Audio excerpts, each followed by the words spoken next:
Hey, what's going on? It's me, your good friend, the good Reverend Cameron Abbott, and I'm here with another episode of That Nerdy Side Show. Unfortunately, Trevor can't be here tonight, so it's just me and Frank holding down the fort. Trevor, we just went ahead and Frank, you can't see it, but I went ahead and made sure we're not missing Trevor at all. Made sure that he has a presence on the show. Um, but yeah, I'm super stoked to be here with you, Frank. It's been a while since it was just the two of us, you know. But we're here to show that we can make it if we try. You know? Yeah, and I'm looking forward to chatting with you because some of the things that I brought to the table this week I think is like super relevant to like what you might be into. So I Oh think we're yeah, gonna have a fun conversation. 100%. Yeah. No, Debbie Downer, Trevor over.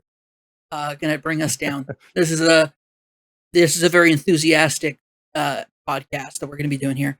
That's a joke, Trevor. If you're listening to this, don't hit. Um, that's also a joke. Trevor's never hit. He's wanted to many times. He always shows restraint. Oh yeah, no, that usually because there's like a distance because we're talking over. So yeah, super stoked to get to talk to you, Frank. Of course, for anybody who's listening, this is That Nerdy Site Show. This is our flagship podcast for That Nerdy Site. If you want to go ahead and check out our stuff, feel free to hit that subscribe button, ring that notification bell, make sure you get updates as to whenever we put anything new up on the YouTube channel, and of course, on podcast services around the world. Um, Best way to help us out on those is to leave a review, give us a thumbs up, 5 stars, whatever you feel like leaving us. And also, yeah, so that's pretty much it for intro wise. There's no set rules to this because Trevor didn't tell me that, and he said, "Hey, you guys can do it on your own this week," so we're doing it on our own. And that means we can play a little loose with the rules of the podcast, which really there are no rules, except if Trevor doesn't want to talk, which is never. So I don't know why I said that like that. Like that's a hard fast thing. Like Trevor's like, we're not gonna talk about that. No. Well, Yeah, I mean, there probably has been some times when I'm like, hey, what if I talked about Fast and the Furious? And he's like, I don't want to hear you talk about Fast and the Furious anymore. that's fair. That's fair. That's also a joke for the record. Yeah, he also had to go see the latest Fast and Furious movie with me, and like deal with the fact that like I was totally like on board with everything they did with that movie. Which like he, it's a thing. It's a thing. Our friendship is a thing, and I love it. But yeah, let's just go ahead and jump right into things. So let's start with what you're bringing to the table, Frank, which is you have been inundating yourself with two of what I think are some of the best action, uh, or character action games out there, right? Or in the past decade. That actually probably it's been more than a decade, yeah, because Bayonetta and Vanquish came out in the aughts, not the. So yeah, tell me more about that. So you picked up the Platinum Collection with Bayonetta and Vanquish, the combo pack. Tell me, have those been going? Have they been treating you? Yeah, so it's been going good, and I talked a bit last week about when I was going through Bayonetta, and at that point I was only like halfway through. And now in the last week I was able to finish Bayonetta 1 and then make my way through all the way through Vanquish. So yeah, starting with Bayonetta, it's fun. I honestly am. I liked it. It is a good game, but I'm not like crazy hot on it like how I was when I came out of Devil May Cry when I played through that whole series. And like the entire time through that series, I was just super high on all those games and like really enjoyed them and was just like, and I still think about them and like even how I keep saying like I want to go back to DMC5 and like even replay that. And Bayonetta for me didn't quite hit on those levels, but I do still think it's a really, really good game. And I think you can kind of see where it's like Platinum's first at bat on like their own thing. And you can Yeah. definitely see that like the Devil May Cry kind of like influences. Go ahead, Cam. Oh yeah, no, I was just agreeing with you. I really want you to play Bayonetta 2 because the thing about Bayonetta, like in my mind, that I'm thinking about it, there's a lot of aspects about that game that are probably a bit dated at this point. Like it has been like Yeah. 15 years since that game came out, and so I'm not surprised that like you hit some hiccups in today's day and age. So I would really love to see how you feel about Bayonetta 2 with the way that they improved that game. Like it is an overall improvement on the Bayonetta, like one upping Bayonetta 1. But also I think like by then they had kind of gotten more into their group of things. Um so yeah, I'm really curious about what you think about that. But yeah, tell me like what is like as a character because like you've played her like she's in Smash and other places like that. But playing Bayonetta and like getting to see her game, like what are your feelings walking away from her as a character? It's my curiosity.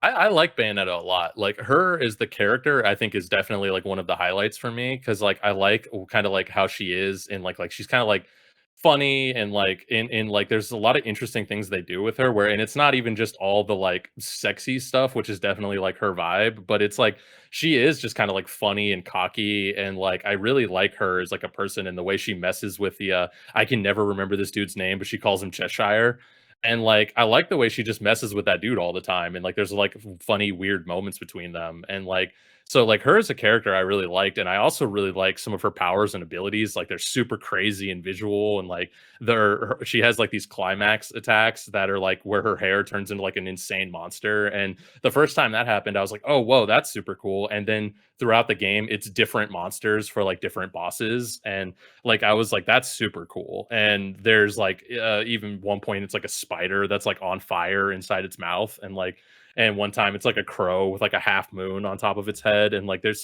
some really cool like visual designs with that. And I think that's really cool for, like, her character to have, like, all these really big, like, bombastic abilities that are all, like, super visual. Even, like, one of my favorites is, like, it was a combo I would spam all the time, and then when you hit triangle so many times, she does, like, a forward stab, and then if you switch into the B, it's like a heel just comes out of, like, the sky and, like, slams down on the enemies. And like, so I spammed that all the time, but like, that's like a super cool, like visual ability that I really liked about her.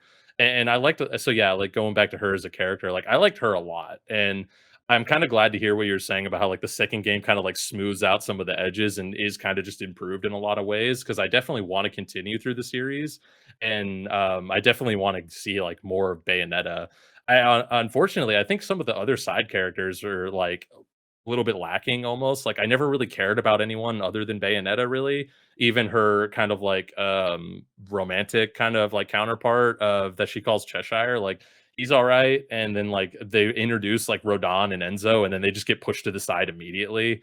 And then so like I thought that was a little bit weird. Like there's some weird storytelling in there and I think that's some things they kind of stumbled on. And one of the things I talked about last week that I didn't love is that a lot of the cutscenes are like JPEGs that are, like, animated with, like, After Effects, so there's just, like, smoke in the background, or, like, there's just, Yeah, like there's some kind of minor movements, but it's literally just, like, a still image, and it's just kind of with, like, voiceover over it, and that's definitely when you get the age of the game, but that's, like, one thing that I think definitely, like, holds it back a little bit is because there's even sometimes, like, the way they animate the cutscenes and what they're doing, I even sometimes I'm even like, "What is even happening right now?" Like, because like, it's just hard to tell sometimes. I think the fact that like is were you playing it on PS5? Yeah, yeah, I was playing on, PS5, and it is that, like, that combo pack is for PS4, but I was playing it on Yeah, PS5. that's it's.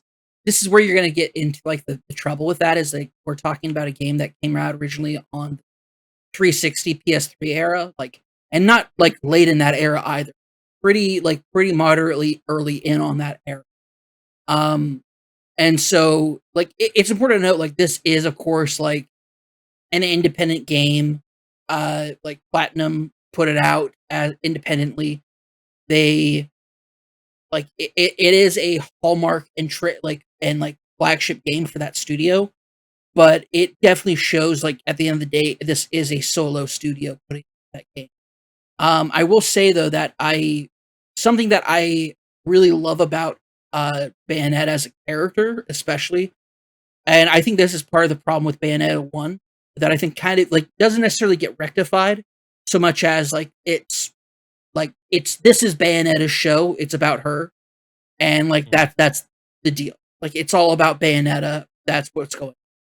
And so for like things don't necessarily like get better in that aspect of it. Like kind of the storytelling, like the storytelling gets better. Overall, I don't think that much changes in that aspect of it. But yeah, I'm super stoked to see what you think about that. I think Bayonetta is like really one of those great character action games that came out of a time when there was a lot of like this is during like um when God of War 3 came out. And so like this is kind of like a height of like a certain genre of character action games, and Bayonetta came out and was kind of like a really breath of fresh air where it was not gritty, gory, brutal type of action. It was stylish and really created um, a kind of like chain of understanding of like what makes these character action games from Platinum, and when the people from Platinum were at Capcom, what made these games special, and that's that stylish action aspect of it. That is trending towards ridiculous, but still really cool and visually inspiring.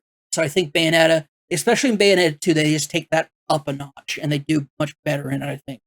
But the limitations of both the time and technology at the time compared to I would say this, it's funny, but it compared to like the Wii U, which is Mm. like half a step up from the 360 PS3 era, which is a weird thing to say, but it kind of was. Um, Yeah. yeah, my one of my favorite things about Bayonetta is that the creator of Bayonetta, he's also the creator of Dante from Devil May Cry. Mm. Uh,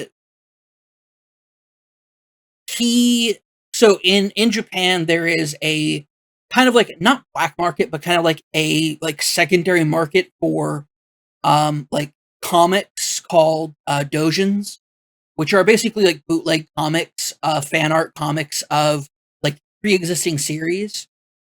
And so like people independently tell their own stories of it. I came into like understanding this from I forgot what the anime and manga was called, but it's about a college club that basically puts these together for like a big convention that happens in this show.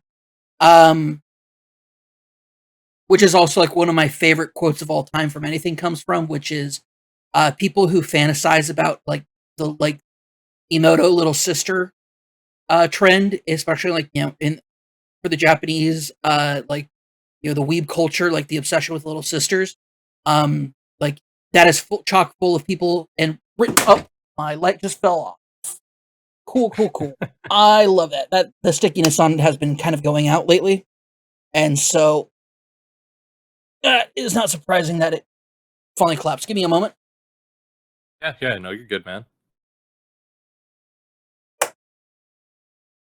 Okay, but yeah, one of the characters says, and he's like, somebody who's like staunchly against it is like it's written by people who don't know what it's like to actually have a little sister.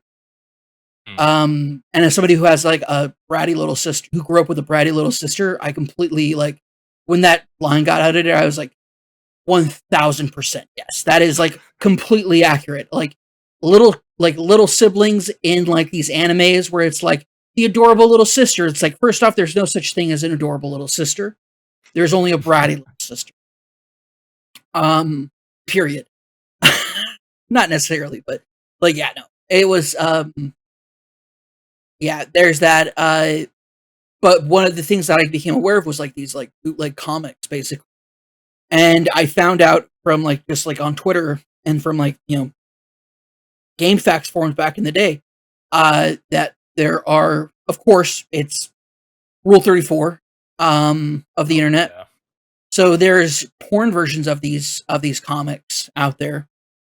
And when one of them came out that got really popular, I guess, and it was of Dante being like Dante and Bayonetta, Mm. like hooking up.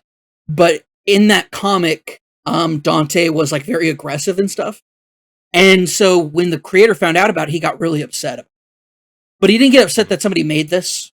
He got upset that when they were writing it, they wrote that Dante was the dominant partner when Bayonetta should have been the dominant partner. And so he put it Yeah. out there. He's like, if you're going to be writing these things out there, like be accurate. Like there's no way Bayonetta would And ever let anything like be forced on her. Like she's like, and it's like she 1000% would be forcing Dante into stuff. And so like there's that whole thing. Oh, I follow him on Twitter. He's only ever like it's so weird. I follow him on Twitter, but I just kind of follow him just to follow him because like I don't read mm, Japanese fluently. Like I don't regularly read Japanese without the aid of like translations and stuff. And all he does is tweet in Japanese. And if you reply to him, you have to like tweet in Japanese. You can't repeat in English because he'll block. He's yeah. infamous for blocking. So Uh, yeah, that's what I was gonna joke is like, and then he blocked whoever wrote that fanfic oh yeah, or one the thousand Doja percent. comic. He definitely did. God, you know, that's just I. Sorry about that weird side tangent that we got left off on, but that's one of my favorite things about it is like Bayonetta was just such a, especially during the like the aughts, the 2000s. She was such a strikingly different female protagonist. Like she's not like she's never not in control. Yeah. She's never like when you're talking about games like Heavenly Sword, and this is one of the things too. Like it's like Platinum Games put out Bayonetta, not too long after Heavenly Sword came out, from the people who would later make DMC Devil May Cry. Ninja Theory. Ninja Theory, yeah, Ninja Theory would later make DMC Devil May Cry, and it's like Platinum Games already was putting out a better female protagonist than them, with Bayonetta. And there's just something really awesome about how powerful and strong she is, and how dominant she is in just like every aspect of the game, and its story and the gameplay and everything else. Like it's just something that's just like extremely empowering and just like really really cool to see. Not just a female driven character lead, but also just seeing her kind of like people gravitating towards her with like universal acclaim. Mm. Like I don't know anybody who doesn't like, either you don't know Bayonetta or like you're not familiar with the property or you love Bayonetta. I don't know anybody who like does not like the character and does not like the so I'm really curious to see, I'm not curious. I'm really excited to see where your journey goes through with this, because I think that I think Bayonetta 2 is probably great um their last great character action. I don't think they've really put out one. Interesting. Trying to That, think that, if that, I'm that trying to think what else they've put out since then. Wonderful 101, Near Automata. Oh, you know what? Scrap what I just said. That's so stupid. Nier Automata is an incredible game. Um, I think out of their, I have not played 141, so I can't speak on that. But I've heard good things. I just, based off looking I've at it, I played. just don't think that would be my jam. That's fair. Like, I just don't think that's for me. I think that's totally fair. I think that the yeah, no, scrap what I said though. Nier Automata is like a masterpiece of the game. Definitely give it another shot. Now that you're more familiar, kind of like the way that it goes. But yeah, no, they are pretty strong about like how the game starts you over at the beginning if you die at all during that first level. Yeah, because I don't think I had mentioned it on the show last week or this week, but like really before, the only platinum game that I had played was Near and Near Automata, and like at that point I wasn't super into the character action games. Like DMC is what really kind of opened me up and kind of got me into these, and I hadn't played those until like 2 or 3 years ago, and I played Near when it came out because I heard such good things about it, and I tried to dive in. But like, yeah, I played it for like an hour or 90 minutes, and I made it pretty far, but then you like die, and it just like there's no save points or anything, so you like at that point in the game, so it just kicks you all the way back to the title screen. And like in the time I was playing it, I didn't like love the game anyways, because from what my memory is, it's a little bit like heavier and slower than I kind of wanted it to be. Like I wanted it to be kind of like fast and actiony, It's and not. it probably picks up as you go, but in the very beginning, it just felt like kind of heavy and slow. And then when you die and you take away all my progress, I'm just like, all right, like, so I just kind of put it down and never went back. But Yeah. kind of like you mentioned, now I'm a little bit more like well versed in these games, and I'm a little bit more accepting of some of their faults too. So, like, because Bayonetta, the first one, like I know we kind of give it a little bit, like it is a little like older, kind of like we said, and so it has age and it is rougher on the edges. But there is just like some frustrating things in that game sometimes, like with the way the fights are set up, or just like who enemies and how they have it. But I get it's kind of like almost like From Software style, where it's like, well, get good, because like if you're good, you Yeah, can beat the whole game without getting hit. But there's also just like boss fights and some fights that they just drop you into and you immediately get hit, so you have to know to like, oh, as soon as the cutscene ends, I have to dodge. And it's like, well, like, all right, I can't know that unless I like play through it multiple times. And that's kind of what they want. Like they want you to think to just kind of keep playing through it and unlocking new things and kind of moving forward. But sometimes that is not like the style that I'm always into. Like as like I kind of just want to go through and have like be powerful and just destroy stuff and kind of get through.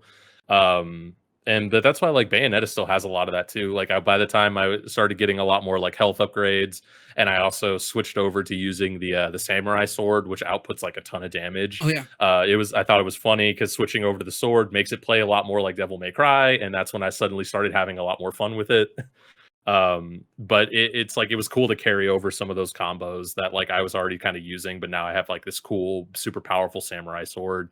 And I feel like I'm bouncing around a little bit, but one of the things I even want to highlight is like they reuse bosses a little bit too much for me, and that's like again like we even like you mentioned too. It's like this is like an indie title from like, and it is older, so like you can see where they were like bumping up against the budget, but they did, I think, made the most out of it. Like I can kind of understand that this was them yeah. sometimes creatively just coming up with like how they can kind of extend things and keep things going. But there's like towards the end, the game just kind of like has this feeling where it just doesn't end. It just keeps like it's like it gives you like three different endings and then it just starts and then it keeps going. And then like in that time there's a part where I'm like, "Oh, a boss rush, cool." And I fight like two or three of the bosses. And then in the next chapter there's just like another boss rush again with the same bosses and I'm like, "Okay, like I fought the bosses once, then you gave me a boss rush where I fought the bosses, and now you're giving me another like set piece where it's not necessarily a boss rush because it's like, but I fight one boss and then I move forward to the next room, and then oh, it's a boss, and then it's just like like sometimes they just like reuse some of the same ideas and same things over and over again, and that kind of even goes back to the multiple. Not it's not multiple endings, but it has like multiple points where I'm like, oh, this is the end of the game. There's like two or three points, and then there's even Yeah. once where they roll credits and then they stop the credits and they're like, haha, game's not over yet. And I'm just like, okay, man, like I like it's It does have a little bit of that Return of the King syndrome. no, definitely. That's kind of a great comparison for that because it's like I just would have almost preferred if they had just kind of picked like the one ending and really went all out on it, and like they could tell the story exactly the same. It's just that they literally try to fake you out on like character deaths and endings, and like, and then it just keeps going. And then part of this too is like when I was playing this section, it was like got to the point where it was like 1 a.m. because I kept being like, well, I'm near the end of the game. Let me just finish it. And then it just keeps going and going and going. And I eventually put it down on the final boss because also the final boss has an instant kill, which is also total like there's a couple boss, there's also another boss that has an instant kill, and I just think like instant kills are just like so bullshit. Like when I went from I had like more than half my health and I was destroying the final boss and he had like half his final health bar, and then he pulls me into a black hole and I get instant killed and I have to start the fucking fight over. Like that's when I was like I put it down there and was like, I will come back, I will beat this guy because he's not like hard. I was destroying him and avoiding all his other attacks, and then he pulls you into a black hole that I couldn't get out of. Like, and you can avoid the black hole attack, but it's like it was just I had avoided it once or twice already, and then he got me with it again. Um and then the next day I came back and I just destroyed him and like watched the ending cutscenes and like it was like okay, and then I beat the game. But it was like there's a couple of those pain points where it just got like frustrating, and it wasn't like a rage quit, but it was just like man, like I was having fun, and then every time I felt like they got me to the sense of like the I was in the motions and I was having fun, and then they just like kicked me in the teeth with something like that. Like, and then that's when I'm just like I can only put up with it for so long before I have to just like walk away and come back refreshed, if that makes sense. For sure. Without a doubt, man. Without a doubt. So tell me, how like, have you beaten Vanquish yet? Yeah, yeah, so I beat All right. Vanquish last night, and I made it through Vanquish, like, a lot faster than I made it through Bayonetta because It's like, a much recently I shorter moved game. and was Yeah, and it is, yeah, and because I was kinda busy with, like, moving and life stuff, so that kinda delayed Bayonetta a bit, but then Vanquish, I was able to just, like, fly through, and I think my final time on the clock for was, like, 5 hours or something, maybe even, like, 4 something, Sounds about and right. Yep. well yeah, but man, honestly, that's even one I would maybe even play again, like, because even, after I beat Bayonetta, I kinda wanted to go back through the beginning as since I was way more powered up and I was just better at the game, and I kinda wanted to be like, "Oh, well, what's it like when I'm, like, way better at it?" But I just didn't have that kind of complete drive to go back through the story again, but Vanquish is so short and it's so fun that I'm like, man, this would be cool to go through again and just choose different weapons. Cause like I kind of just mainlined it with the same gun. Like I found it, I tested out all the weapons in the game. I was like, I like these three, and I just kind of rolled with those the whole time. But it would be cool to be like, okay, I had those three. Let me try three different ones and like let me have some fun here with that. Like there seems like there's a lot of with how like basic Vanquishes they had seemed like they were able to get a little bit of variety out of that gameplay, which is cool. Yeah, Vanquish reminds me of a lot of like those old arcade shooter like Time Crisis type game where it Yeah. is more of a like set flow of things. It's really cool. I really like it a lot. I haven't played it in like more than a decade, so I have to get back. Like I'll get back to it at some point in the future. I'm positive, and either in like a retrospective or something. I'm sure I'll play it again. But it is one of those games that like Did you you beat are. it when you played it? Yeah, Yeah, okay. I just wanted to make sure. Yeah. yeah, no, yeah, I beat it. It's one of those games that I think is supposed to be one of those games where you go back and try to like beat your score. Which is Yeah. why I think of it as like a time crisis or like an arcade shooter. Um, in that aspect of things, it's an action, like a character action game for sure, but it does bleed in, trend towards more of a into fitting more of that aspect. Yeah. So I'm glad that you've been enjoying your platinum game run. I know that a lot of people have been super bummed out with like Babylon's Fall and other stuff like that that have come out recently. I feel like it's really weird because I want to be like Platinum is a game studio that like makes the best games. I love the games they make, but at the same time, like Devil May Cry 5, I think is like a standout of like this is what a character action game should be. And Yeah. seeing like an attempt to do something like a character action game as like games as a service. Um like it's frustrating to see like the problems that people have with Babylon's Fall. And not to mention the fact that like the weird like skin shady like shader issue that not they're having that they've chosen to have, not having Yeah. darker skin tones, for greater representation for like either purposes or just to have it because it's weird that your game doesn't have like anybody after like a shade lower than just like a deep tan. Yeah. Um, in like a modern day and age, like with character customizations and shaders the way they are, like you can't have anything darker than that. That's super. Um, but yeah, I guess like the point I would make going forward with this is like I really want Platinum to kind of like end up on their feet, but it doesn't feel like they're really reaching that point yet. And Bayonetta 3, which is where we're getting our key art for the episode, um, is like still not out, even though they announced it like 3 years ago. So hope It's yeah. been kind of quiet on that front too, right? Like, because there's only been like little trailers or like little bits of news here and there. You can correct me if I'm wrong on that because I feel like you might have been You're more not. like paying attention to it. Yeah, so that's This like unfortunate. this still is from a trailer that I believe came out last year. Yeah. And it might have been 2 years ago. Now I think about it. I And mean, I remember when that trailer came out, everybody was like, "Oh, we're finally hearing about Bayonetta 3 again," because it's been like 2 years or whatever. yeah. See here. Um, three.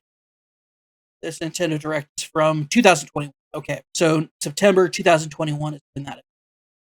So, all right. Yes, that But it, answers your question. I So we haven't heard anything since September. I guess that is not necessarily like a year.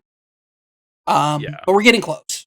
And this game was supposed to be out soon-ish already. So,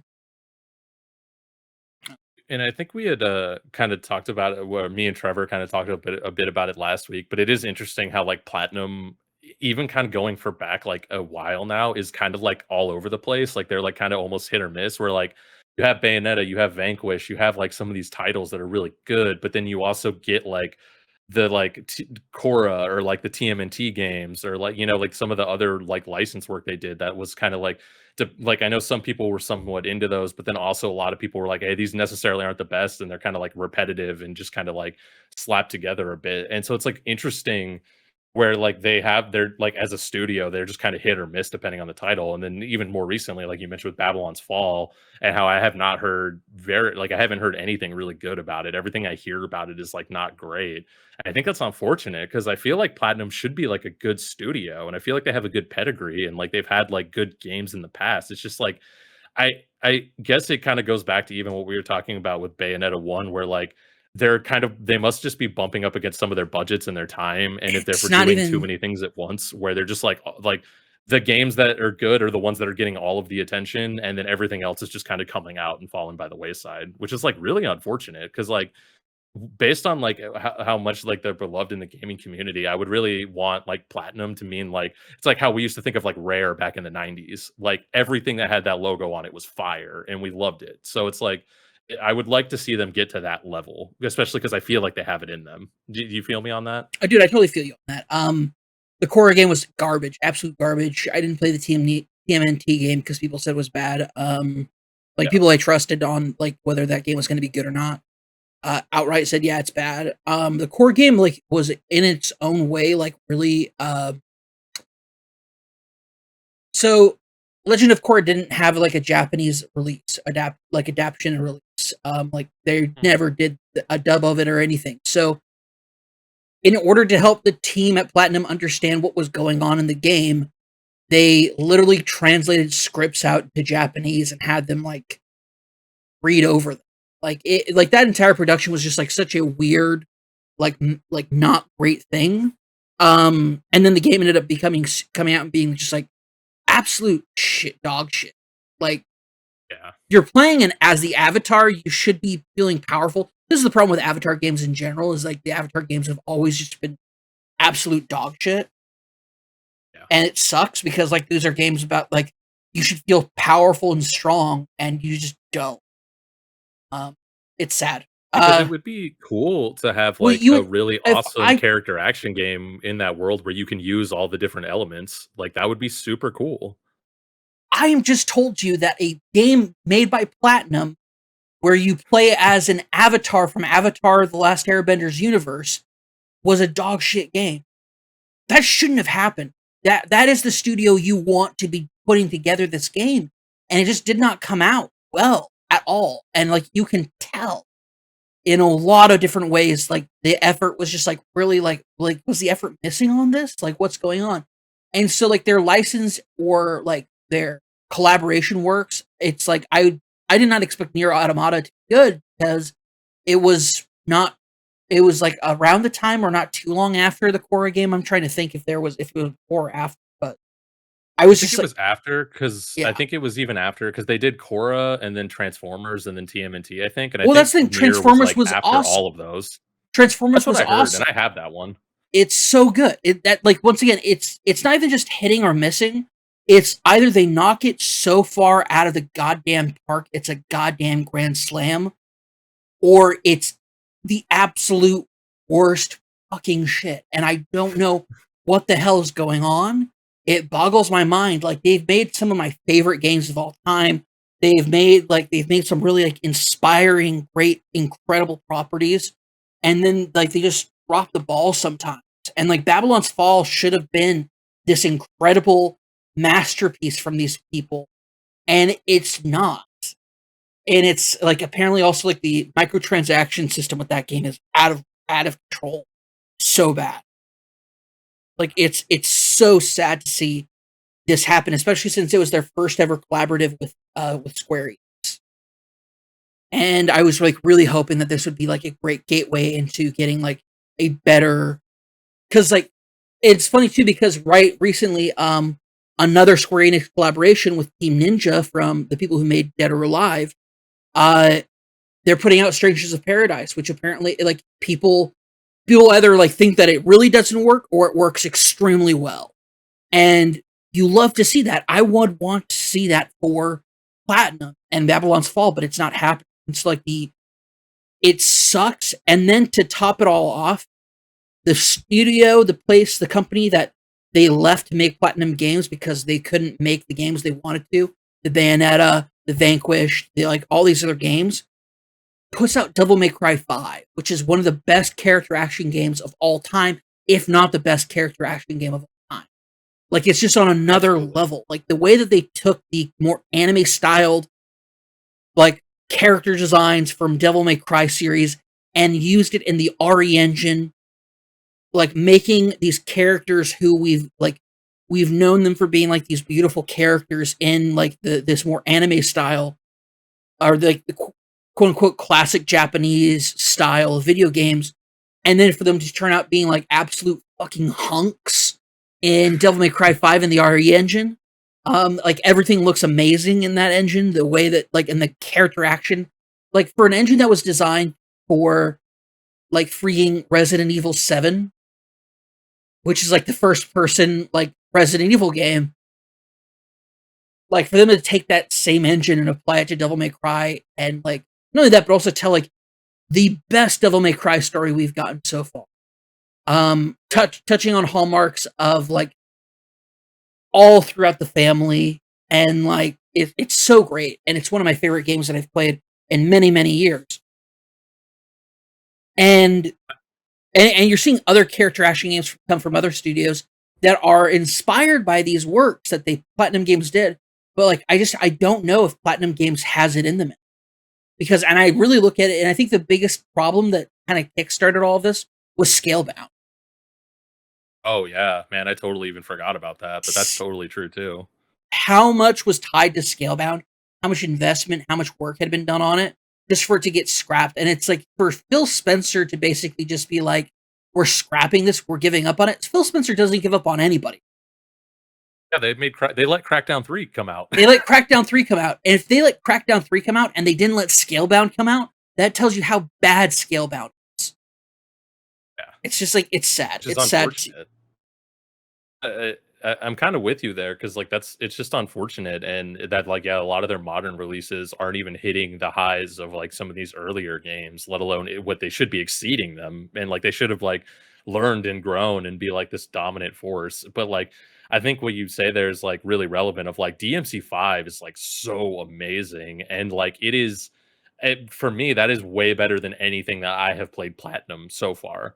And it doesn't even mean that like some of these platinum games that I played are bad. It's just that DMC5 is so amazing, and like it runs beautifully. Like there's like even during all these insane combat sequences, I love that like all of the characters in that game feel great. Like they all have their own unique move sets, and there's multiple different characters, but they all feel awesome. And the one I was even worried about was the new character V, because like his is more of like this like ranged style that then you have to get in close to get the finishing kill, but that was so awesome. Like I loved playing as him, and I always used to get super high combos with him. Like I just had his play style down, and like I was so into like everything in that game. And I also agree with you that yeah, I think DMC5 has such a good story, and I think the way it actually ties together like the entire world and lore of Devil May Cry, even pulling in stuff from like the anime and like these light novellas that have come out that are DMC themed, like it pulled in all of this stuff that like some of which I didn't even know, but it just ties it all together with like a bow. And like I mentioned last week on our show, I'm so excited for DMC 6 whenever like whatever that is and whenever that may come out. But yeah, like I don't have that same hype for anything else that like Platinum is doing, which is like really unfortunate. Dude, they brought up Tony Red, Yeah. and they made a big like finally tied in, and like because for anybody who doesn't know, there's been a lot of disconnected lore in Devil May Cry for a long time, from the very like when Devil May Cry 1 came out, and then there was a lot of spin-off stuff built off of that that was like pseudo retconned out for Devil May Cry 2, which was it in of itself pseudo retconned out. But now it kind of fits It's back. way in the future. That just hasn't happened Oh no, yet. We the thing just is, pushed that way the fuck out. it has happened though, because it's post Devil May Cry 4, but pre Devil May Cry 5. Well, that's interesting. The I thought that was past 5, but that makes sense. Yeah, no, because in the novella for Devil May Cry 5, Dante is coming back from his trip to hell in Devil May Cry 2 at the end of that. Oh, yeah. So it's a Which it's a I whole really like that ending. I know 2 gets a lot of shit, and I know I'm not even gonna say it's that oh great, and riding off that on a it's like motorcycle off into hell. It's an awesome end. yeah. And I even love the coin thing though, because like he has the coin the whole game, and she's constantly like, he's like, "Oh, I'll help you if it comes up on heads," and he flips it, and he's like, "It's heads," and so he helps her, and then at the end he gives her the coin, and it's a double sided coin, and I'm Mm-hmm. like, Dante, you motherfucker! Like Yep. that's so cool. Like that was such a great part of that game was the, and it's sad. It probably says a lot about DMC too, where I'm like, you know what the best part was when it was over. You're not wrong, man. You're not wrong. I the first time I played that, I gave up in the first level because I couldn't get the like the triple jump combo thing to work because you're like stuck down there in that hole until you do it. And I was like, I give Yeah. up on this. And then I came back later and beat the game, but still, it's like that game is such dog shit. But it wasn't You made know by the what people who though? made Platinum, so that's fine. Well, and I know we don't even need to get all the way through, but and I know it had like a troubled development, and they like switched directors at the last minute, and that director who finished it kind of brought it across the finish line. But it's like I don't think it's like that terrible of a game, especially for it being like a PS2 game and like It's fair. decently early in the PS2, like maybe like midlife cycle. I just think it is like a bad Devil May Cry, and I think it's the worst Devil May Cry if we were like ranking them. By But far. it's like a PS2 action game. I think it's fine. Like I Yeah. think it's still kind of fun. Like I had fun playing it, but But yeah, when you yeah. compare it to DMC 1 or DMC 3, it is way worse. Oh, by leagues, by leagues. Yeah, so but yeah, for them to kind of come in and not just say like we're going to make a great character action game, but we're also going to tie up and figure out all of these weird loose ends, and we're going to incorporate everything into it, including the anime. People, the anime is canon and it's great. People should watch it. Strawberry Sundays are cooler than cigarettes. Period. Um, for anybody who doesn't know that reference, that's a dig at Team Ninja. Um, are you familiar with that reference? No, honestly. Okay, so the creator of Devil May Cry said the because originally the like people wanted Dante to smoke in Devil May Cry, and he was against it. And he was against it because he said the easiest way to make a character look cool is to have them smoke. Yeah. When a character is smoking, they look like it is intrinsically cool. There's something like intrinsically cool about somebody smoking, and so it's an easy, cheap way to get somebody to look cool. And in his opinion, it was cooler to get somebody over. Basically, like the idea of wrestling, getting a character over, getting people to like this character and think that this character's a badass. Is this character still a massive badass if that character is doing something like eating strawberry sundaes, like strawberry ice cream sundaes? Like Dante can eat a strawberry ice cream sundae and still be a badass. Like that's not like that's the whole thing about it. It's also like like when Dante in Devil May Cry 3 when Dante's eating pizza. At the beginning of the game. Like he's eating pizza while he's killing demons, like he's a like cool, awesome dude. Like we get that feel from him automatically right away. So that's a whole thing. And then when DMC Devil Well, May even Cry debuted, in their opening trailer uh has Dante smoking. And it was immediately people were like, no. But yeah, I digress. But yeah, so I don't know what's going on with Platinum. I really hope they get their shit together. Um, Rolling into the next topic of the show. So I've been playing a lot of Elden Ring. nice. I've almost beaten the game. I am at a certain point where I'm very frustrated because I know the problem that I have is that I need to level up more, but I don't want to level up more. I just want to beat this boss that I'm stuck at. And I'm just like beating my head around. So like I'm hoping to Are figure that you able out. to leave and go Yeah, level up? Like, well, yeah, I know you you can. don't want to level up, but I know there's some cheesy ways to like level up in that game. Yeah, but I'm at a point now where like literally I would have to do the cheesy thing like 10 times just to level up. Yeah, yeah. I'm 100. I'm level 118. In order for me to level up, I need almost 100,000. Mm. So like it is, Which is I know is definitely a lot because it's a lot. even in the beginning, it's like 20,000 or whatever, and people are like, "This is a lot," and then it's like now you need like 100,000. It's like, "Oh That's god," where I'm and you at now. can't Yeah, die. that's where I'm at. Um, yeah, I'm struggling with this boss, and I've been struggling with him for like a week plus. But What boss is it? it's it's called the Fire Giant. I don't want to like get into spoilers about where it's at or anything Oh, like that. got you, But he's essentially got this you. like this giant bitch that I'm trying to murder, and he won't die, and he does a lot of bullshit, and so I can't kill him. And like that's the gist of it. Like without getting into any kind of like spoilers about this boss or anything like that, because I don't like From Software games are so unique in that like if I were to describe the boss's like behaviors and like what I'm being frustrated by, that does count as a spoiler. Yeah, Because yeah. people No, want to go in that makes fresh to sense. these boss fights and fight them. I have respec 3 times to try to beat this boss, and I'm getting to the point now where it's like I just have to like bite the bullet and just grind up a bunch to try to get to this end game area that I'm trying to get to beat the game. But I find like I found out from like watching something that I've technically unlocked 3 of the endings. Like I have to choose which ending I want to do, but I've technically unlocked 3 of them. And there's like 6 endings. So like I'll have to make a decision about what kind of ending I want. I actually already know because I'm on that quest line for it to actually do this, and so that's what I'm gonna do. I don't know how it ends, but like I know that I've unlocked it. So Did you, uh, like, look up what the 6 endings were? Not, like, full spoilers, but did you, no, like, look at what the paths were and how to do it, or did you just fall into the one you wanted? I just kind of like fell into the one that I wanted. Because I was like, I'm really curious about this witch tower, and that ended up leading to me like meeting this wolf, yeah, like this wolf swordsman named Blade, who is just like this awesome dude, and I was like, I want to just do more with this guy. Is I he a want to get. vampire hunter? No, he's not.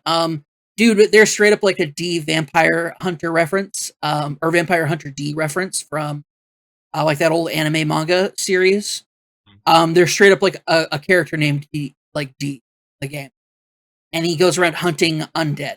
It's great. It's a great touch. It's like D, Hunter of the Dead is like his name, and it's like just Eh, awesome. I don't know if it's, like, a spoiler to throw out there so we can edit it out if it is, but I also saw that there was, like, a Berserk reference. There's, like, a Berserk sword or Yeah, no, something. that's not a spoiler at all. Because it's like it's just you find it in a chest in the like not early in the game, but you find it in a pretty like easily accessible area, and a lot of people picked it up. But yeah, it's the so for people who don't know, From Software's Dark Soul, like or Demon Souls game, and later Dark Souls, were greatly inspired as far as like the tone of the world by the series Berserk. And so in Dark Souls, you could unlock a sword that was identical to the sword used by the main character in Berserk. And so that has been kind of like a thing that's followed throughout the games. Dark Souls 1 and 3, not 2, but Dark Souls 1 and 3 had the sword in it. And now it's in Elden. And so people are like stoked.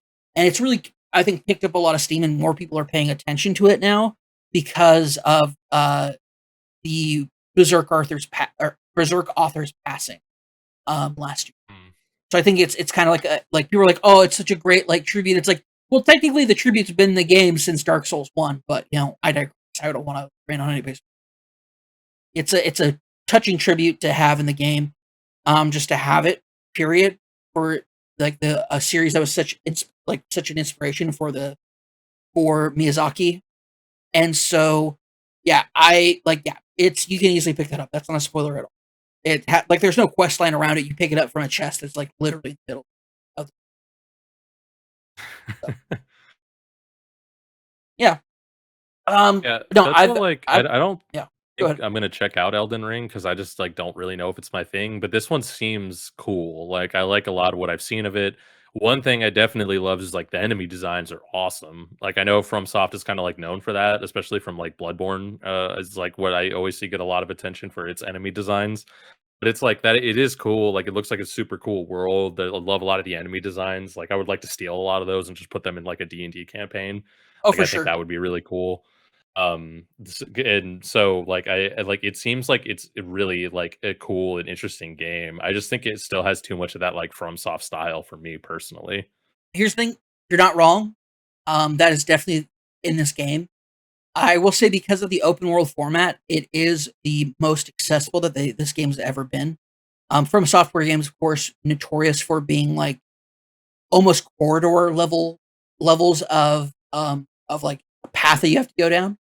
Like, oh, you can't beat this enemy. Well, you have to beat them in order to keep progressing. There are only a small number of required bosses. Only about a handful of them are absolutely required, like to beat the game. Um, you can beat the game after only beating two of the major. Or sorry, I shouldn't say that. You can start the end game progression like towards beating the game. Let me think. Two, three, four, five, six or seven bosses are the total number of bosses you need to beat to absolutely beat. Yeah. I know that And I kind of like saw like I didn't get like a detailed spoiler breakthrough or breakdown, but basically like yeah, that's the number of bosses that you legitimately have to beat to beat. And this is a game that and there's, like has yeah. Go well, ahead. it's because I was gonna just throw out there, like, and there's many more in the game besides that. Like, they're There's just more. all over the Yeah, place. there's more than 60 optional, and those are just boss encounters that have like name attachments to like a boss bar.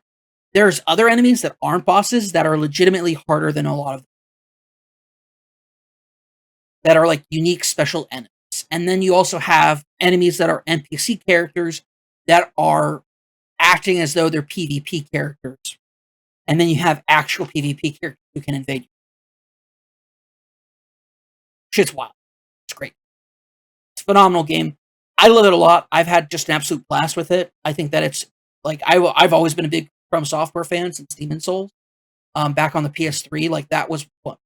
It's funny because Blair Herter is leaving G4, but Blair Herter talking about Demon Souls on the PS3 on the original G4 podcast is what got me to get a PS3 and play Demon Souls. And then that started my love of From Software games that when Dark Souls came out, and I found out it was from Software that people made Demon Souls, and it was like a spiritual successor. I immediately hopped into it, played it, beat it, loved it, and like thus writing a romance that I have for the From Software franchise as a whole. Granted, if you want my opinion, I do think that there should be more accessibility, and even to the point of like difficult options. Um, I know that's a like that is controversial from a lot of people, but honestly, I don't think that you will find this game rewarding if you're not challenged in a very significant way. But that being said, I don't think that that level of difficulty is good at being consistent for several groups of people. And I think that in easy mode, because here's the thing, and I wrote an article about it for that nerdy site. So you can go read that if you want. Um, but I wrote a lot of things about how to make an easy mode, not making the bosses or fights easier, but making the things that happen around fights easier.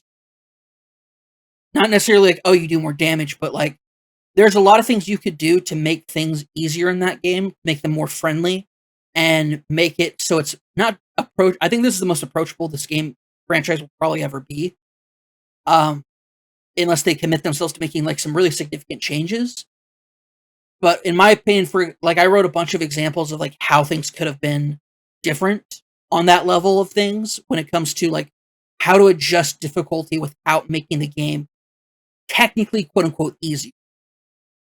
Um, and I wrote that out, and it was like a big part of it was also why I support the ability of or the option for people to actually play this game more is um like I'm massively inspired by people like Steven Spawn, the Blind Gamer, like a lot of other people out there who are a Grant Stoner from you know, who like I follow on Twitter and stuff. Really great inspirational people who are disabled but are active advocates for accessibility in games, able gamers, stuff like that, things like that that I think are. I don't think it's right that Steven Spawn can't play Elden. Yeah, absolutely. I think Steven Spawn should be able to play Elden Ring, and there should be accessibility features that would allow him to play that game. Same thing with Steve Saylor and Grant Stoner and other people like that. Like actually, I think Grant Stoner plays it with foot pedals, like a foot pedal adjustment. I think he actually like kicks ass at Elden. Like there's options like that, but not for everybody. And I just think that the thing that's so special about Souls games is that triumph of overcoming what you felt was originally impossible. Coming at something and over again, trying different approaches and trying to piece together because at the end of the day, most From Software bosses are puzzles. They are puzzles because there's a specific way that you can beat the boss without just ramming your head against a wall until that wall collapses. You can do that. You can 100% ram your head against the wall until eventually the wall falls over. But there's something so fun and rewarding about finding these little idiosyncrasies in each of these fights that can lead you through a process where you can beat this boss without it being a slog or a taxation on you. And I think that aspect of these games is what's really special about these boss fights. And the discoverability of these features of these boss fights make them special. Like there's a fight that where I won't go into too many spoilers about it, but this is a slight spoiler. I'm sorry, but there's a major boss fight that you can choose to do that is like literally it is bullshit. This is a bullshit boss. Everybody knows he's bullshit. They tell you from the get-go, he shows up and it's obvious bullshit. And it's one of the best fights I've ever had in any.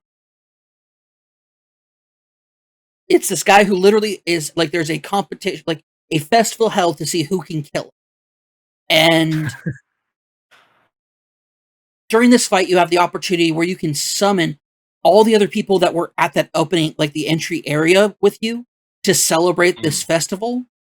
And you can summon them as though they were, like as you can summon other players or NPC characters specifically for a boss fight, but usually you only get one of these characters and it's in front of where the boss starts.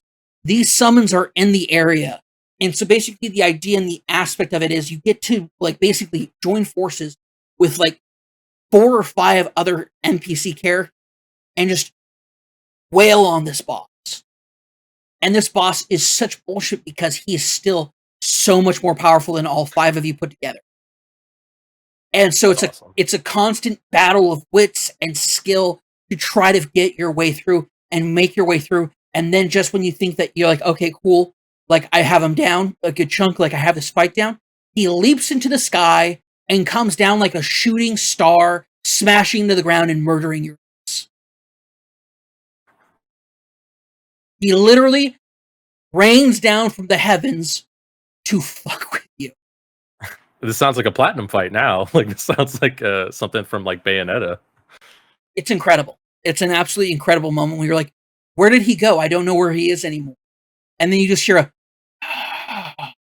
like the sound effect of like something entering the atmosphere as it just comes hurtling down, and you just see him just coming down at you with his like just bringing his massive sword just down to crush you to death.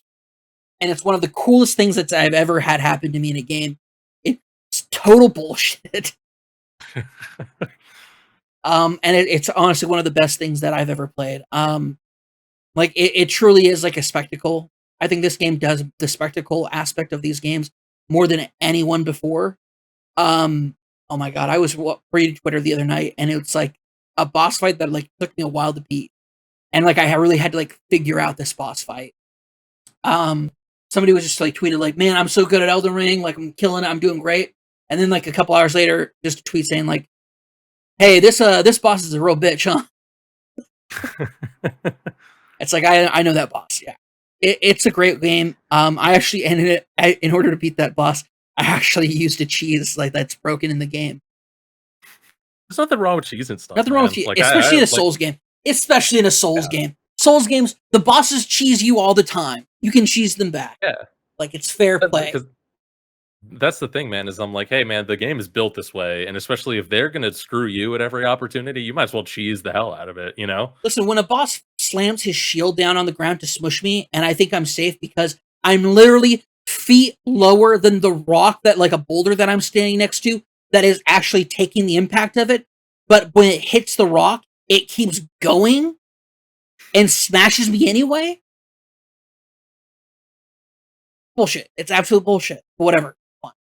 It's fine. There's one in Vanquish where some of the enemies have these, like, really big laser beam attacks, and it goes through any cover. Doesn't matter if you're behind a rock, a pillar, a tank, what it just goes through the cover, and it's an instant kill. And it's, like, the same thing when I'm like, "Alright, well, that was bullshit, but, I guess now in the future, I need to know to get the hell out of the way whenever that thing starts charging up." Yeah, man. I've really fallen deeply in love with Elden Ring, like more and more with this game. But man, is it also like sometimes just so frustrating. But I mean, that's part of the game because when I beat this boss, I'm gonna be so excited and I'm gonna be so thrilled, and then I'm gonna find the next boss that challenges me, and I'm gonna like once again run my head into a wall until I figure out how to beat it. And it just really is that aspect of how this game works. But really, the answer to how to beat this boss is I need to like I've respec 3 times, it's not working. I need to go and level up. I know what to do. It's just really fucking like Yeah. the I want to go and I want to fight this fight with this boss. I don't want to go and grind for levels. Which is crazy. Like I love this aspect of the game. It's so great. And yeah, I really we have been absolutely blessed this year with such crazy games that have come out, whether it's Horizon Forbidden West, uh Elden Ring, and like Pokemon Legends Arceus, like so many awesome games have come out this year, and we're still like at the beginning. It's only March. We're only halfway through March. This is going to be an awesome. There's a bunch of stuff that I'm looking forward to towards the end of this year, especially even stuff that like doesn't have confirmed release dates. But that's why I think it is going to be a great year for games once we get to the end of it. And then kind of like you Anybody said, who it's already thinks been awesome. anybody who thinks God of War Ragnarok is coming out this year is full of shit. I don't. Want it, man. But that's the one that's like the game I'm one of the most excited about. I'm It's like, not let's do happening. it. Let's have it for It's not 2022. happening. We've seen a We got to single believe. trailer. It's not happening. I gotta believe, man, especially because like if like Horizon came out around that same time, and then they already got their sequel out, and I know totally different teams, different people, yada yada. But and I know there's even been some issues with like the God of War team having to delay some stuff just because of like certain reasons. But then it's like, hey, man, I think it's possible. Like I especially if they already I feel like it's that thing of like making a sequel is like not necessarily. I'm not saying it's easy, but it's easier because they don't have to start completely from scratch. Like they already have a base of like tools and things to work off of. Like they're not going to like wildly change the Kratos They model. almost they almost Probably like there's things that they're already like ahead of the game on. they came out almost a year. Like there's almost a year between Horizon and God of War.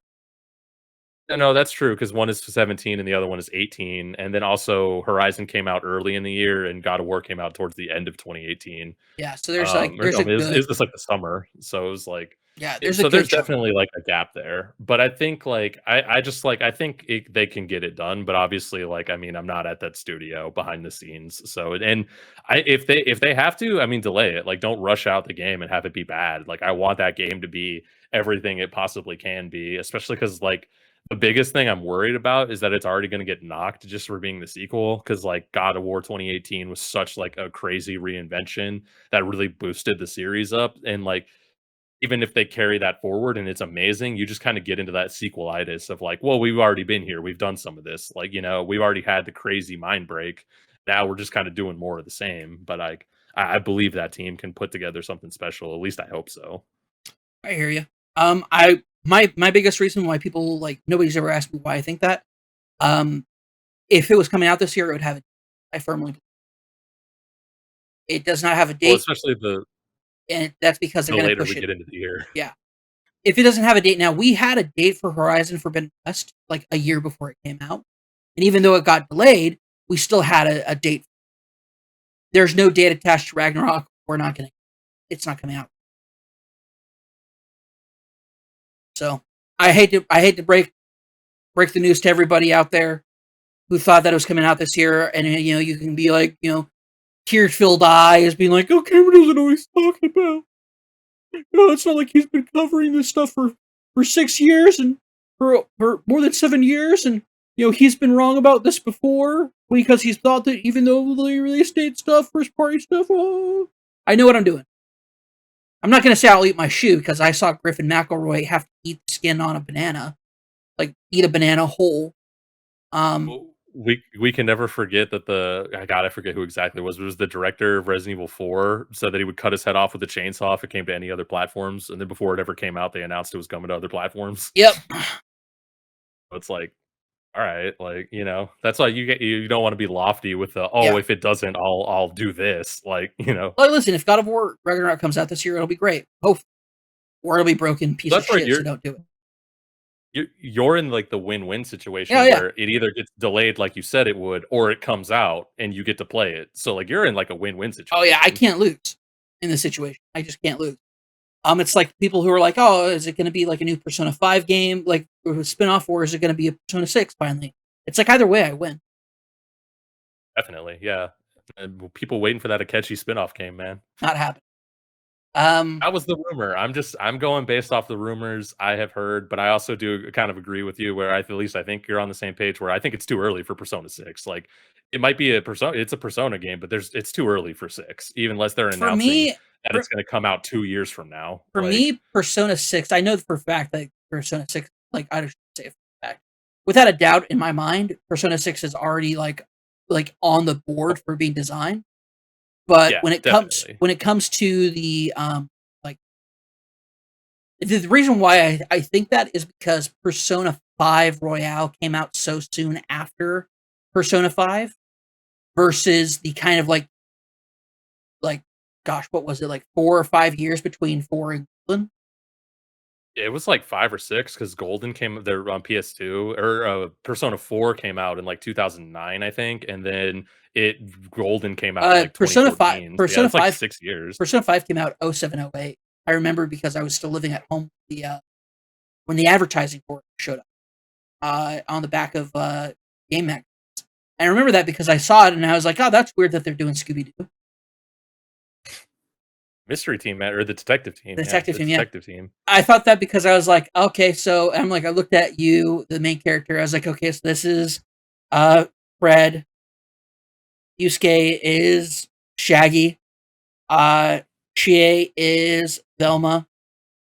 Yukiko is Daphne." And then I'm like, and then the mascot Teddy is Scooby Doo. Here we go. Good. Hmm. I called it. And Um, then it does not I'm not no, gonna it does. go It into doesn't full follow that at spoilers, all. but It it does does. not. It does not follow that at Well, all. no, if you follow that track, it does kind of follow it because then at the end they kind of unmask the Chie, villain, and you're Chie, like, oh, it's a guy we knew the whole time. Holy shit! Like so Chie. it's like Yeah, it kind of does have that. Chie is not a Velma. Period. No, that's yeah, because she's definitely like different, but I could like that's really all you could kind of go with her. No, there's a lot of other things that are different about it too. Like, but I will put it out there though that like, yeah, no, but that was like the reason I brought that up is because I saw that when I was like a teenager living at home. So I know, so Persona 5 or Persona 4, like, yeah, 5 or 6 years um, between Golden versus the original.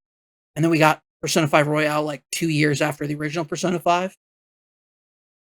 So like it's fast tracked, I guess, but like I don't know where they would go with it going forward. So, you know, wherever they do in the future, I just hope they do it where they let you choose between a male and female protagonist. That'd be great. Because Persona 3 S for the Fez, for the for the not PS Vita, the PSP, PSP yeah, was OG PSP, man. Yeah, the, in my opinion, the best version of the game, even though it is lacking a lot of um the Fez features that made like Persona 3 Fez so great. Even though it's missing a lot of those features, having a female protagonist was just awesome. So people should, if you have access to it, play Persona 3 Portal or Persona, yeah, P3S, Persona 3 for the for the PS. Great. You can play it on Vita, for anyone out there that has a Vita, because you can get it as like a PSP original download, Mhm. and I think you can get the other Persona games they put on PSP there You as well, can, although you can I because never that's where tried those. I played them. Um, Yeah. yeah, it And is. also, you know what? Play Persona 2, it's a great game, underrated, it has a great story. Which one? Persona oh, that's true, yeah, well, I'd say play both because it's kind of like a duology of a It is story, a duology. but, like, There uh is Persona 2, and then there's Eternal Punishment. yeah, I think it's like Innocent Sin, and then it's like Innocence, Eternal yeah, Innocent. Punishment. So yeah, Persona 2, Innocent Sin is the first one, and then part 2 is Persona 2, Eternal Punishment. Both are incredible games that are just like outright. I kind of feel like Persona 2 maybe has like the best overall story. Mhm. Um, Gosh, I don't know though. Persona 4 has just like such a great overarching story. Yeah, Persona because like 4 is my favorite, and those are still the characters that connected with me the most, although that was the first one I played, so and then I kinda went through some of the other ones. Well, also It's like 2. Persona 4 Golden's a very special. George Cruz Alvarez, who works over at Pop Agenda, once said that uh, Persona 4 Golden finds you. Like, and if like, and this is why if people are like, I tried playing it, but it didn't really like, I didn't really like it, or like, I wasn't really just in the mood for it or anything. I always tell people, don't worry, that's fine, put it down, because that game finds you when you need it. Um, like I will never forget beating that game and having like such an emotional self realization because I played that game when um at a point in my life where people in my life like I was no longer like being actively involved in a lot of people's lives.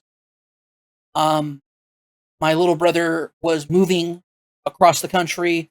My friend group was essentially like breaking apart, and I needed to be okay with it. And Persona 4 Golden happened during that, like I played through it during that time frame. And so like the ending of Persona 4 Golden like changed like was such a like just a emotional journey for me. And so like cuz I played Persona 4 on the PS3 like emulating it when people were talking about Persona 4 Golden and I didn't have a Vita. And so I did it that way. But like Golden just hit on such a way and such a level that just incredible. And so I always tell people, don't worry, like that game will fly. Yeah, no, I agree with that, and I think that's a great quote, and I know you because you had said that to me before, and even the first time you said that to me, and I know it's from, George, but when you said, "Oh, he said this before," I was like, "That's so true, though," 'cause I had, I played it at, like, a weird time in my life where and it I think that was really, like, a pivotal thing, especially with just, like there's so many great themes in that game, and let alone all the different character, like, Yeah. sub-stories and kinda, like, the journey that everybody goes on and how everybody has growth, and it has all these themes of, like, accepting yourself and accepting your life in these situations, and that even, like that kinda, like, pushing the bad parts down or the things you don't wanna deal with, it's just gonna cause you more problems, and, like, your demons will always be there, and it's like there's like a lot of really awesome themes and different things. And I think there's so much for different people to connect with. And that's why I think that is such an outstanding game. And it's like still like my favorite of all time. And to me, that's huge, especially too, because I'm not a JRPG guy. Like that was like Mhm. one of the first, besides Pokemon, that was the first one I ever played and actually got into. Like, and then since then, I played a lot more. It's kind of like a DMC situation where it kind of opened me up to a new genre that I didn't typically play. And then since then, like I played a bunch of the other personas from 5 to Royale to 3 to even dabbling with 2. And that's why back it up a bit. Yeah, That's why, yeah, man, I think 2 is outstanding, and I think it's actually really underrated. Because I it's know a lot of severely the hype underrated. for Persona started to come in with 3 and then 4 and then Golden, especially Golden, but it's like I think it's really underrated, and it would possibly even be cool to see like a remake, like if they went back and were Dude, like, I "We're would gonna love it. take the Persona 5 engine, but we're gonna do 2 again with the same story." Like, that would be dope. That'd be so. Oh man, that'd be incredible. Um, I will say, like, and this is for people wondering out there, like, what makes Golden so special. Um, like as a brief thing I can say is Golden is very much introspective about ourselves, about you as a person, and like the individual, versus the themes of 5, which is about society and like our place in Yeah. society. stuff like Persona games often approach um, different aspects of life in a very unique way. Even the original Persona, um, really had a interesting hook to that aspect of things. Like as far as like the idea of a persona basically being like this fractured part of yourself that you put on display for the world, but is masking who you truly are.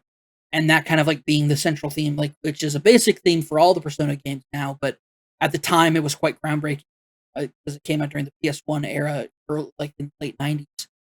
Um, You can tell because one has a lot to do with like Y2K. oh yeah. Um, and then you have Persona 2, which is about truth and the truth of to oneself, as well as truth as it's accepted as society as a whole, like that aspect of things. And then 3 is about death and salvation. 4 is about the introspection into oneself and like how we connect to people. And then 5 is about how we connect to society. So like each of these games, each Persona game I would consider an absolute masterclass in the way that it approaches themes and storytelling.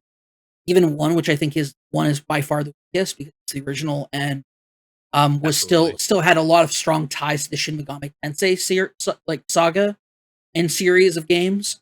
So and it hadn't fully broken away in the way like Persona 2 did. When they would drop when they pretty like the point now where like they pretty much have dropped Shin Megami Tensei from Persona titles entirely. Which is a bit sad because like Shin Megami Tensei, I think Shin Megami Tensei 5 that I've been playing on Switch is just absolutely, and I'm really curious to see what they those games do with entire like different kinds of concept themes about a lot of different.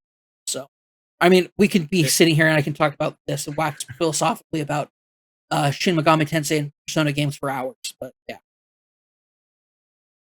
what was your yeah, thought, no, Frank?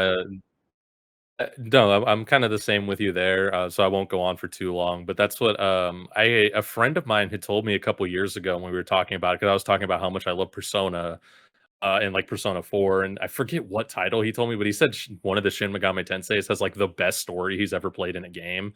And like, so it kind of made me curious to almost go check that series out.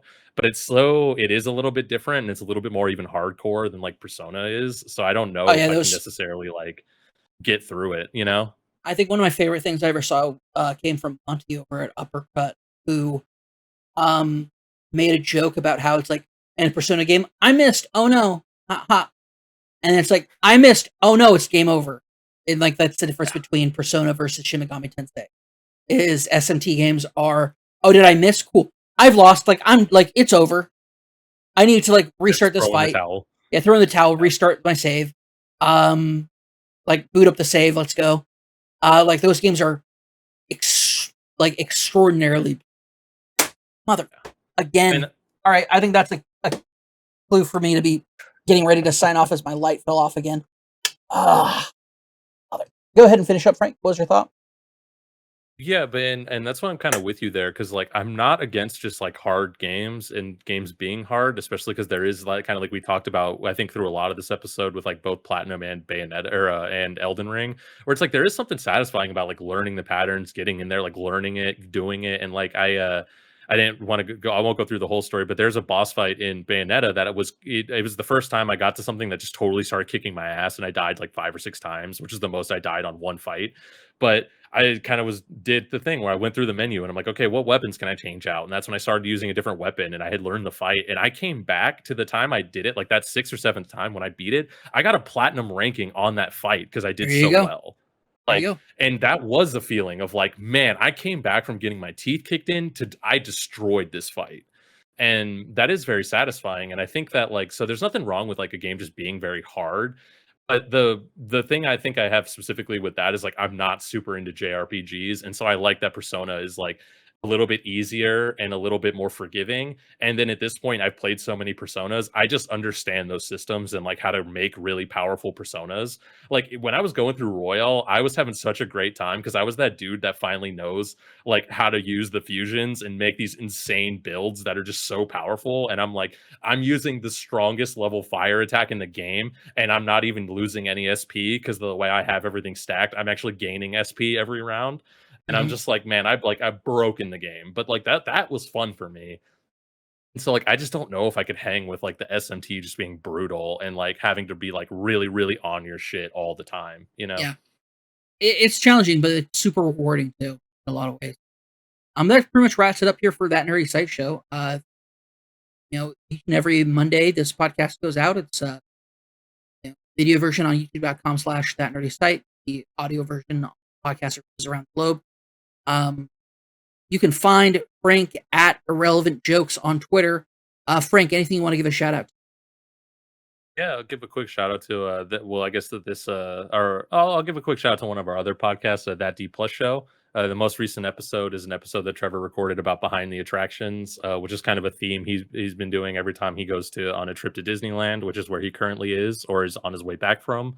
So I just recommend people check that out. It's like it's a cool series and it's a cool episode as well. Just like getting to look behind some of the attractions at Disneyland.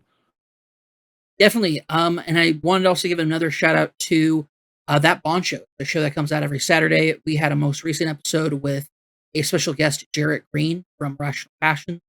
So if you've been missing any of those old input days with Logan and Jarrett, you're going to get a little bit of that with Trevor included, talking about For Your Eyes Only, Roger Moore era. So go ahead and check that out over at youtube.com/that nerdy site.